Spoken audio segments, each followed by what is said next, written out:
We've helped hundreds of clients build better construction companies. We love this business, we love the people, and we've seen what running a successful, profitable business takes. And we're sharing it all with you here on Construction Hot Takes. So we're here on Hot Takes Podcast, Construction Hot Takes Podcast, I think is the new name of it now, but since the rebrand. But here with I'm Jack Austin, one of the marketing coordinators here, and here with Jeff Robertson, one of our senior consultants here at the company. So how are you doing today, Jeff? I'm well. I'm good. It's a bright sunny day behind me. It can't be better. Yeah, absolutely. Well, I know, thanks for making some time for us. I know it's been a busy week. We had the launch or relaunch, I should say, of our new podcast earlier this week. We've got our new studio. I feel like we're taking a lot of steps to really kind of make this thing a lot more legit in terms of, I feel like it's more legit now. I don't know what y'all feel like on the other side of it, but yeah, how have y'all felt about that so far? I'm really excited about the studio. I think that it feels so well, legitimate, I think is the right word. It feels so grown up, and we have like, it's a dedicated room, and doing that first episode, sitting with Greg and Adam I enjoyed. We were able to kind of sit around a small table, and it felt more intimate, and we were really able to kind of dig in and talk about stuff. So I enjoyed it very much. I'm looking forward to doing more. Yeah, we're a little cramped in there. I know we're gonna get a fan in there before the next episode too. Yeah, a little hot. It was kind of a hot. Yeah, just air movement would be okay. Air movement. The heat was not the problem for me. I think it was air is what I needed, but that's okay. We'll figure it out. Hey, just early steps, right? We're gonna keep growing it. But no, yeah, that kind of leads me into, I know that our first episode that we launched earlier this week was kind of talking about growth and scaling. I know a big part of that, of course, or that you talk about in the episode, is having a plan to do that. It doesn't kind of, or usually doesn't just happen, or, totally randomly. But one thing with that, and kind of where we're at right now in the calendar, companies thinking about transitioning into 2025, and I know you're also separately coming off some projects where you've been working with some clients with, engagements more so related to strategic business planning and kind of setting up more kind of deliberate plans for, structuring companies' longer term growth. Right. And so it's kind of what I wanted to, maybe dive into a little bit more here on kind of this deep dive with you here today. So yeah, I maybe wanted to start from the beginning and just kind of, get some of your thoughts in terms of, for construction companies specifically, just kind of what is that role of, strategic business planning, and what are maybe some quick takeaways that listeners could maybe, start to employ for their companies. But sure. So it's really interesting. It's such a good segue, because that growth versus scaling conversation comes down to, basically it comes down to this intentionality conversation, right? So even a company that says, well, I want to grow and we define that as generally revenue only, revenue focused. Even a company that wants to do that has to have a plan. I mean, even if you don't even acknowledge the fact that there's this formal, you don't have to have a formal written document. A business owner that wants to grow their business, driving down the road, on the way to a project, or maybe they sit up at night thinking about it. They're thinking, where can I go get more revenue? Do I need to get larger projects, same number of projects, and just get bigger dollar values, or do I need to find a new revenue stream? I've been doing renovations. I want to go do now whole house remodels or new house builds, for example, on the residential side. Maybe on the commercial side, I've been doing tenant improvement work, and I'd like to expand into, building from the ground up, that sort of thing. Business owners are thinking about that. I know they are. The difference is, and your intro there about kind of year end is a good way to think about it. We're toward the end of the year. We're in the fourth quarter now. A lot of businesses are they're starting to think about next year. Their CPA is probably telling them, let's schedule a time to sit down and look at this stuff in December and get ready for taxes. Hopefully they're looking at their backlog and they're going, okay, well, here's where I am this year. What kind of backlog do I have for next year? What do I have? what do I need to sell next year in order to make a plan? Um, my point on I like to think about business planning in two different ways. There's strategic planning, which is more of a long-term arc kind of a thing. It's maybe 3 to 5 years. And it's maybe a little bit more visionary. The word strategic is important. It's a little more broad. It's setting long-term goals. And then the annual planning, the year-end stuff where you're looking ahead just a single year, that's a little bit more finite, not so strategic as it is tactical. It's more support of the strategic vision, I guess, is a way to think about that. So on an annual basis, you're looking at, well, as I mentioned before, you're doing the revenue planning. What do I need to sell next year? You're doing overhead, putting together a budget for your expenses, and how does that support your growth plan? Do I need to take on more payroll in order to support this plan? Do I need a bigger office? Am I going to have more rent, etc.? But all of that is in service of that larger vision.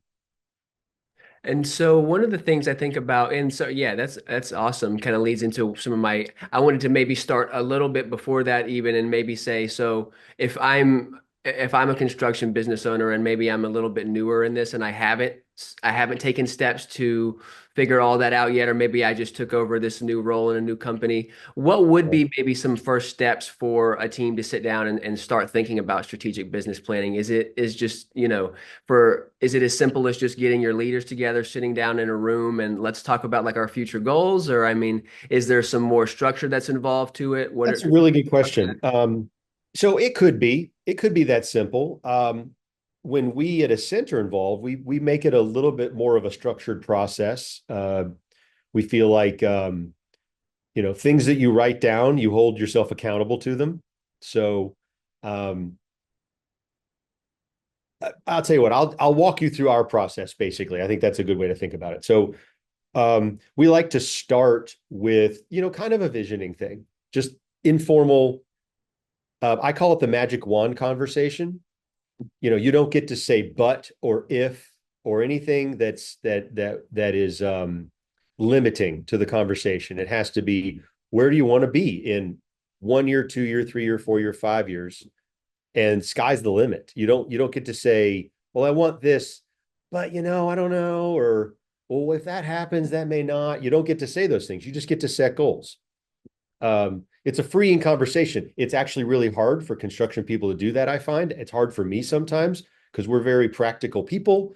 We've learned that it's, we build things for a living. So it's, we understand pretty well what we can control and what we can't. And we get really good at risk management and those things. So we're automatically kind of geared toward the what could happen and try to prepare for it. But if you take away that limitation of this is who we want to be. We want to be a $10 million company in 5 years. Great, done. There's no ifs, ands, or buts about it. That is a goal. Now the work starts a little bit of, okay, let's talk about what does that look like realistically? How are you getting your revenue today? What kind of profit are you making? Let's talk about that in really practical terms. Another thing we like to do is a SWOT analysis. We really want to understand if we're going to help you build that plan. As part of our discovery, we learn everything we possibly can about your business, your culture, your history, the market you're in, everything. We need to know as much as you do, or in some cases, maybe even more after we've done some market research. But we want to go through this SWOT analysis. And if you're not familiar with a SWOT analysis, it's a strengths, weaknesses, opportunities, and threats. It's a very common business analytical tool. And just talk about what are you really good at as a business, and be really honest with yourself. Sometimes business owners struggle with that because, again, you're in the trenches and you're kind of playing defense all the time. Sometimes people find it hard to brag on themselves about what am I really, really good at, but you need to be honest with yourself on that. I find that business owners are really good at pointing out their weaknesses. They know where those are. The opportunities and threats side of it is an interesting way to think about it, though, is, so what are the opportunities out in the market for me to go get? Let me use those strengths. how am I going to fix those weaknesses? What am I going to do? You know, how am I going to have an intentional plan? So that is step two. From that, we go through a bit of I guess I'll say shuffling is the best way I could describe it. We just go through we dig into everything we put together on that SWOT analysis, and we really dig in to understand where are some commonalities, where are it's a little bit kind of the mad string theory a little bit, you know, you've got the yarn in the basement and you're connecting things and saying, well, how is this related to that? And can we leverage this to make that go away? Nope. I like that kind of thing. like the big CSI crime board type of Yeah, situation. yeah, a little bit. Yeah, Those- yeah, yeah. Okay. Uh it looks more confusing than it is, but it's another conversation around, okay, we have this strength and we have this weakness. Are those offsetting or are they completely unrelated? So we start talking about strategies to eliminate those weaknesses. One thing you have to understand about SWOT analysis is the strengths and weaknesses are an internal thing. Those happen inside the walls of your business. These are things you control 100%. If it's a strength that came out of you as the business owner or your people or both, and if it's a weakness, same thing. It comes from you. Opportunities and threats are external to the business. You don't really control those so much, or if at all. It's kind of like the weather, right? It's going to happen, or it might happen, but you can put some predictable thought to it, and then use that to help you guide your business forward and develop that strategy. Muted there, sorry. And on this, but absolutely. And on this topic still of kind of thinking about the earlier stages of kind of thinking about maybe your strengths and weaknesses and thinking externally as well. Who should be doing this? I mean, who should be in that room? Is it just, you know, senior level like leadership? At what point do you need to also kind of talk with your operations team, your accounting team? Like who all needs to be looped in to make sure that you kind of have all your pieces there? That's a really good question. That kind of depends on the business and the size of the business. Obviously, the leadership needs to be in the room, the owner of the company or owners, the principals of the business. When we do strategic planning, as part of our discovery process, we like to talk to everybody. We don't necessarily ask them their vision for the business, but we do like to understand the current state. So when we're doing a SWOT analysis with the leadership of the business and they say, well, we're really good at X. That is our number one thing. That is the thing that we trade on. We're so good at this that is the number one. That's our number one strength. And, you know, I've been meeting with the staff. I've met with some of the field people. I've met with accounting, et cetera. And based on that, I disagree with that. I don't think that is as strong as you think it is. There's actually, I think, a weakness there that you may not be aware of. Maybe it's a blind spot. So it's a big piece of why we think our process works well is we don't just listen to the client about what they tell us their strengths and weaknesses are. We guide them through that process, one, but we also give them honest feedback. Interested, not disinterested. We're incredibly interested, but it's third-party, dispassionate feedback and we find that really makes the conversation deeper and people start understanding like, okay, all right, now we're actually working on something. That was something I was curious about specifically was do you think because I know a company could do this, you know, on their own. I was curious what you thought the effect of having, you know, that like our group come in, you know, you and Adam and Greg come in and be able to provide, yeah, just like a third party, unbiased opinion, so to speak. Yeah, I think the benefit there is that we're unbiased for sure. I mean, we're biased toward you succeeding, but we're not emotionally attached to any decisions you've made in the past. We didn't make them. We just found out about them yesterday. So people are surprisingly attached to their ideas. It shouldn't be a surprise, but you know, that's just the case. We're human beings. And so having an accountability partner, if you think about it that way, of being able to professionally and politely challenge some ideas provide new thoughts and ideas coming from the outside of, hey, have you ever thought about this? Besides just our observation, um, so sometimes it's a difficult conversation. It's like, look, I'm seeing this. I can tell you how I came to this conclusion. I talked to so and so and so and so, and I saw this and I heard that, and I hear disparate accounts of what's going on here. So there's something not right there. I don't know how bad it is, but we feel like that provides the business owner guided counsel, maybe, is a good way to think about it.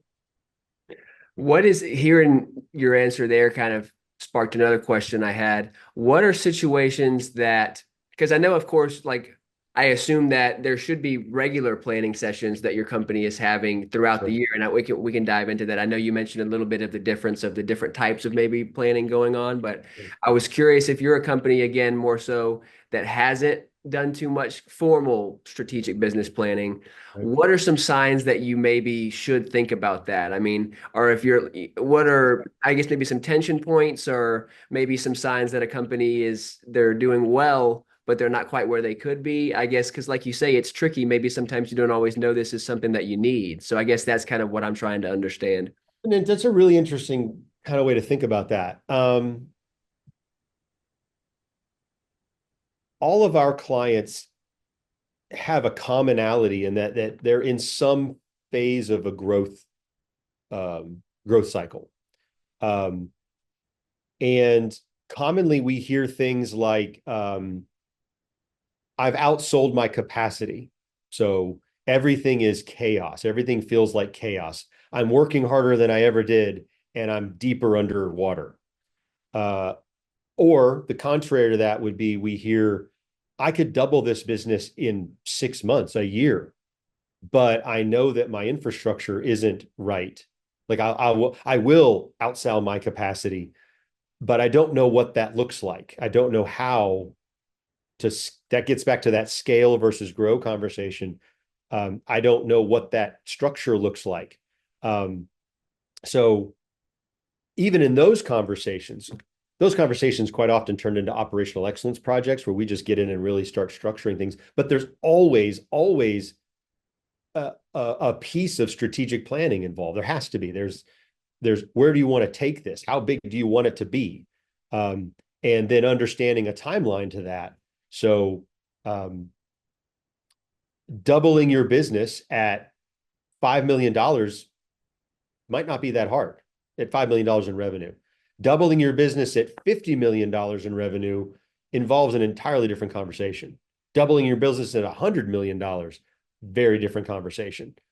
So there has to be some strategy involved in that. Going back to your kind of, how do you know?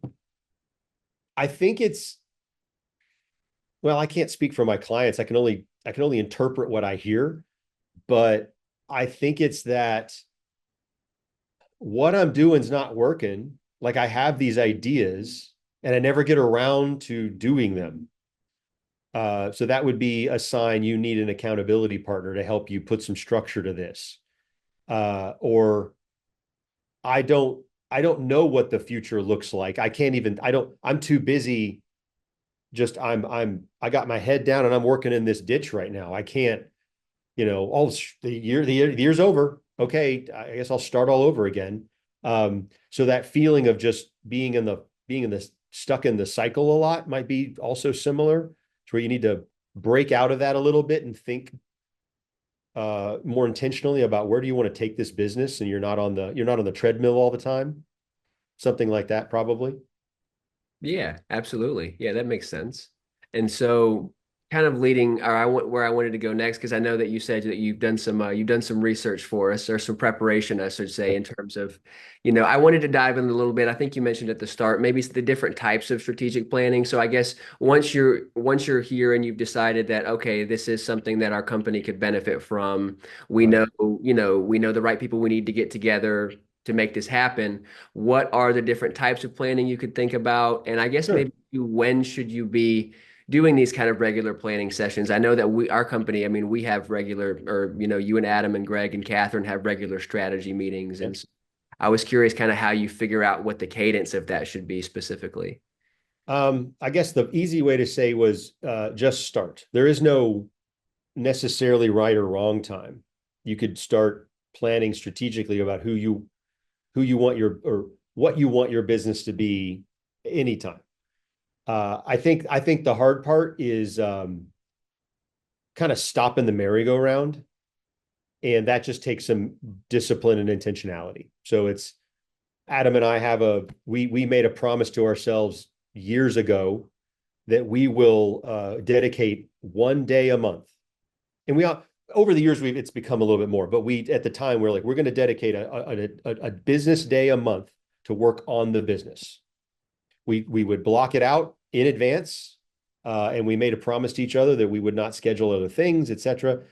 Ultimately that kind of turned into our board meeting day and those things but at the very beginning, it was literally the two of us sitting in a conference room. So it wasn't so much a board as it was two business partners thinking about stuff.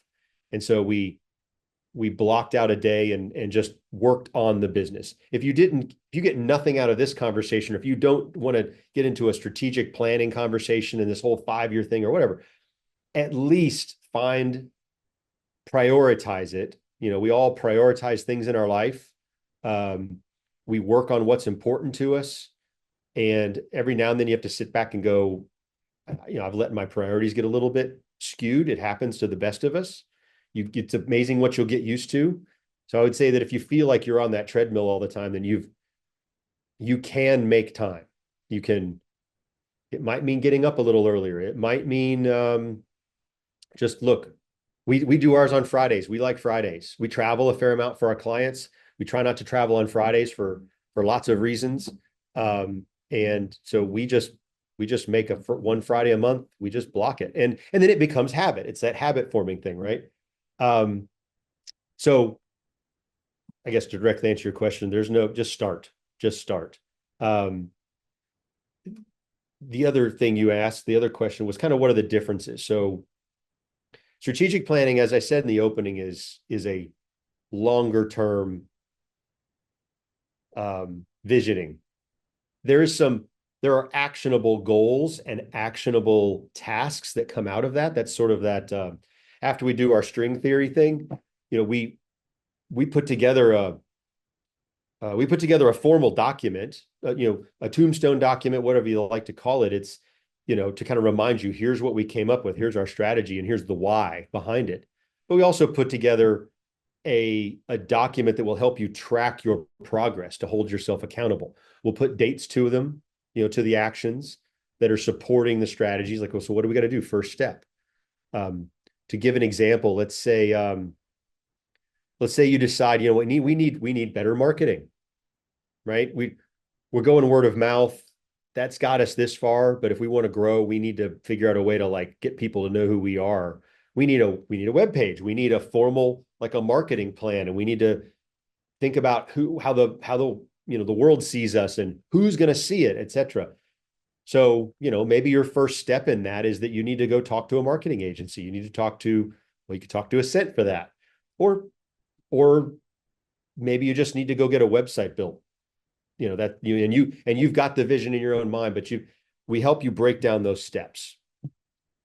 The annual planning process is much more financially focused. It's thinking about, hopefully you're doing that throughout the year anyway, on a monthly, quarterly basis. You're looking at your billings, you're looking at your cash flow, you're looking at your backlog, and you're running the business in a financially sound way. The annual planning is just looking forward to the next year and saying, okay, in support of all this other stuff that I want to get done next year, I need to budget my overhead. Is my overhead going to go up? How does that impact how I'm going to price my work?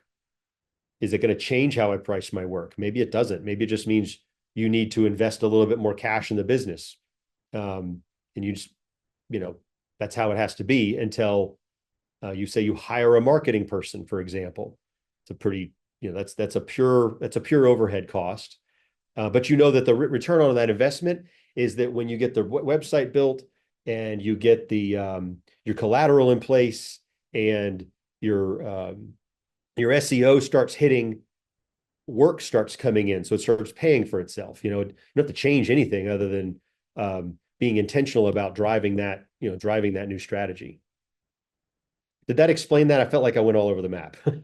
No, absolutely. That absolutely did. I think that was a good, I think that broke it in. I followed that very well. Yeah. I think because what we've covered, kind of thinking about what are some of the early stages about how do I think about maybe getting into strategic planning? What are some signs that I maybe should as well? And what are some basic tools? We talked about SWOT analysis, competitive analysis and things like that.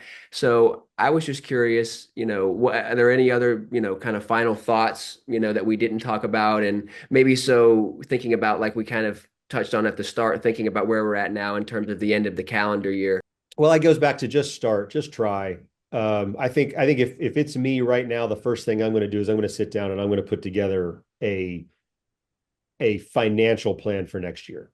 I'm going to look at my overhead, and I'm going to understand my costs, and I'm going to think about, what do I need to accomplish next year, or what I want to accomplish next year? Is that going to cost me from an overhead perspective? Is that going to cost me any more money?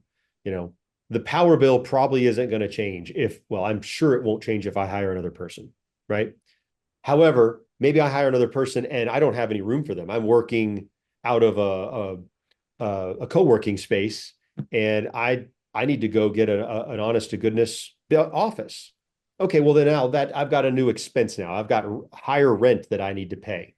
So bake that into your plan. If that were going to do anything, that would be it. I would set myself up to run my business with some analytics and some intentionality and some discipline, so I understand where my costs are. That's good. There's benefits to that beyond just strategic planning and all this. There's benefits that carry toward rule number one: know your costs. Winning work, you have to know what your costs are. Every estimator worth his salt will tell you that. So there's fringe benefits to that beyond just a strategic plan or an annual plan. I think that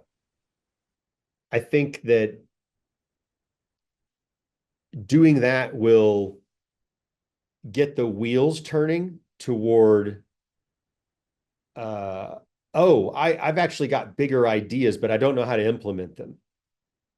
So that's where we can help. We help you put together that implementation plan of, okay, well, you're probably gonna need to hire some people. What does that look like, and how can you structure that, and who's the right person to hire, and when can I hire, when can I afford them, etc. So this can look anything like you want it to look like, to be totally honest with you. It doesn't have to be I'm big on analytics. I'm big on KPIs. It doesn't have to look and feel and be super corporate. It can be, but it also can just be enough. We can one step this thing and not blow your mind with all this extra stuff that you're not used to dealing with. Yeah, absolutely. Well, no, I think that feels like a good spot to stop. And I know you mentioned there at the end, for anyone kind of still listening with us here, if you are curious about kind of how you can take some of those next steps to kind of start to kind of bolster your business plan, I know that we have free consultations that anyone listeners can schedule with you and Adam and Greg to kind of start to discuss just some of those steps, see if it's right for your company maybe. But yeah, that's what we're here for. But I'll go ahead and I think we can close out here. I know we're on Friday, so I know I'm pretty nervous about Georgia and Texas tomorrow as a Georgia fan myself. So you should be. You should be. Within my Georgia circles, I'm saying different things. I'm putting on a brave face publicly right now. So we're ready for the game. If the Alabama game second half Georgia team shows up, this will be an awesome game. It'll be a lot of fun, win or lose. If the first half team shows up, it's going to be ugly. It's going to be so ugly.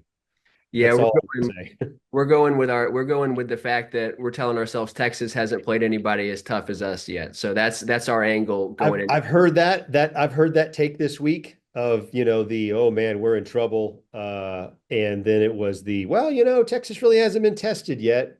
So we'll see. There's game will be fun.